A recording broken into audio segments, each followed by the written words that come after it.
किसी ने बड़ी कमाल की बात कही है कि खुशियां मिलेंगी ये सोच कर के कोई काम मत करो, बल्कि खुश होकर के काम करो, खुशियां खुद चलकर आपके पास आएंगी। नमस्ते दोस्तों, स्वागत है आपका हमारे चैनल लाइफ थियोरी पर। ये कहानी गुरुकुल की, जहाँ गुरुजी सारे शिष्यों को संबोधित कर रहे थे और कह रहे थे कि हम 2 साल के लिए तीर्थ यात्रा पर जा रहे हैं और आप में से मैंने 2 विद्यार्थियों का चयन किया है जिनको एक परीक्षा सौंप करके जा रहा है, एक काम सौंप करके जा रहा हूँ और आने के बाद बताऊंगा कि इनमें से सर्वश्रेष्ठ कौन सा है। गुरुजी की बात सुनकर सारे बच्चे बड़े खुश हुए। 2 जो उन्होंने पहले सिलेक्ट किए थे उनको आगे बुलाया और पहले बच्चे को एक चीज सौंपी, उसके हाथ में गेहूं के कुछ दाने रखे और कहा, बेटा ध्यान रखना ये बढ़ते चले जाए, 2 साल बाद जब आऊं तो मुझे मेरे चेहरे पर खुशी चाहिए, मैं मुस्कुराऊं, ऐसा काम करता हूँ। उसने कहा ठीक है बोला। दूसरे वाले को भी बुलाया, उसको भी ऐसे ही गेहूं के कुछ दाने दिए और कहा, बेटा ध्यान रखना ये बढ़ के चले जाए, मेरे चेहरे पर मुस्कान बनी रहे, इस बात का ध्यान रखना। उसने बोला ठीक है बोला, प्रणाम किया बहुत। गुरुजी 2 साल के लिए तीर्थ यात्रा पर चले गए। जो पहले वाला था उसने सोचा कि क्या किया जाए, ऐसा क्या किया जाए कि गुरुजी के चेहरे पर मुस्कान आए। तो उसने एक छोटी सी डिबिया ली, उसके पास में जो डिब्बी थी, उस डिब्बी में उसने वो जो गेहूं के दाने थे वो रख दिए और उस डिब्बी की पूजा करने लगा। उसको लगा कि गुरुजी बड़े प्रसन्न होने थे, मेरी जो अमानत थी उसको मुझसे भी ज्यादा माना, मेरे जितना सम्मान दिया। जहाँ पूजा करता तो वहां पर जाकर के डिब्बी रखी, रोज चंदन लगाता, तिलक लगाता, पूजा पाठ करता, जैसे गुरुजी को भोग लाता था वैसे भोग लगाता, विजय आराधना करता, जो उसकी नित्य क्रिया थी वो कर चला गया। 2 साल तक उसने यही काम किया, इस डिब्बी की पूजा की, गुरुजी की अमानत मानकर, स्वयं गुरुजी मान करके पूजा करता। जो दूसरा वाला था उसने क्या किया, वो अपने गाँव गया, पिताजी से कहा, पिताजी खेत में थोड़ा सा जो है मुझे हिस्सा चाहिए, थोड़ी सी जली चाहिए। मैंने गुरुजी ने काम सौंपा, मैंने मुझे क्या करना है, तो उसने बताया गेहूं के दाने इनको बढ़ाने।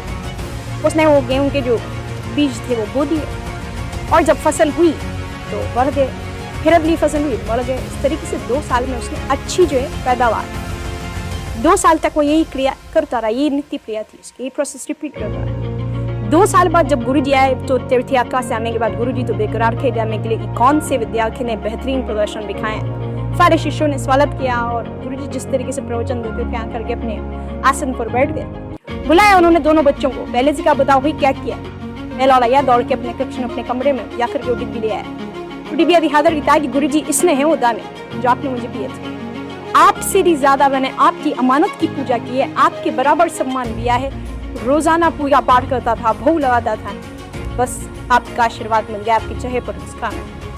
गुरुजी सुनकर बड़े उदास हुए, उनके चेहरे से खुशी गायब हुई। मेले वाला चिंता ना एक ले जाओ। उन्होंने दूसरे से पूछा भाई क्या किया। उसने कहा गुरुजी क्षमा करे, पता नहीं था आज आप आएंगे, मैं पिताजी को बोलता हूँ, संदेश भेजता हूँ, वो लेकर आएंगे जो मैंने किया। गाँव से पिताजी बैलगाड़ी में अनाज रख कर ले आए। गुरुजी ने देखा तो बड़े प्रसन्न हुए, बोले वाह तुमने तो बढ़ता चला जाए, ऐसा काम करो। गुरुजी ने सारे बच्चों को एक सबसे इम्पोर्टेंट लेसन दिया और कहा कि बेटा देखो ये जो पहले वाला था ना, इसमें डिब्बी में दाने रखे, इन दानों में से आधे लाने को सड़ चुके हैं, घुन लग चुका है और आले सड़ने के करीब है। दूसरे वाले में दिमाग लगाया, जो मैंने ज्ञान दिया था उसको आचरण में डाला और बढ़ता चला गया, ऐसा काम किया उसने, पैदावार की, गेहूं और बढ़कर चला गया। ये कहानी गुरुजी की गेहूं के दानों की नहीं, आपकी हमारी कहानी। हम में से बहुत सारे लोग बहुत सारा ज्ञान रखते हैं, बहुत कुछ जानते हैं, समझते हैं, पहचानते हैं, लेकिन इम्प्लीमेंट नहीं करते। हम में से बहुत सारे लोगों को अच्छी अच्छी बातें पता होती हैं लेकिन लाइफ में उतारते नहीं। अगर आप अपनी लाइफ का हिस्सा बनाना शुरू करेंगे, उन आदतों को शामिल करना शुरू करेंगे तो आपकी लाइफ बदलना शुरू हो जाएगी। अपनी लाइफ में चेंजेस लाने हैं तो जो आपने सीखा है उसको जीवन में आचरण में डालना शुरू कीजिए, आचरण का हिस्सा बनाइए, अपनी लाइफ का हिस्सा बनाना शुरू कीजिए, वरना ये सारा ज्ञान ऐसे ही धरा रह जाएगा और एक दिन आप कहेंगे कि बहुत देर। दोस्तों कैसी लगी आपको हमारी आज की वीडियो, कमेंट करके ज़रूर बताएं और अगर वीडियो अच्छी लगी हो तो लाइक करें और ऐसी ही वीडियो देखने के लिए चैनल को सब्सक्राइब करना ना भूलें।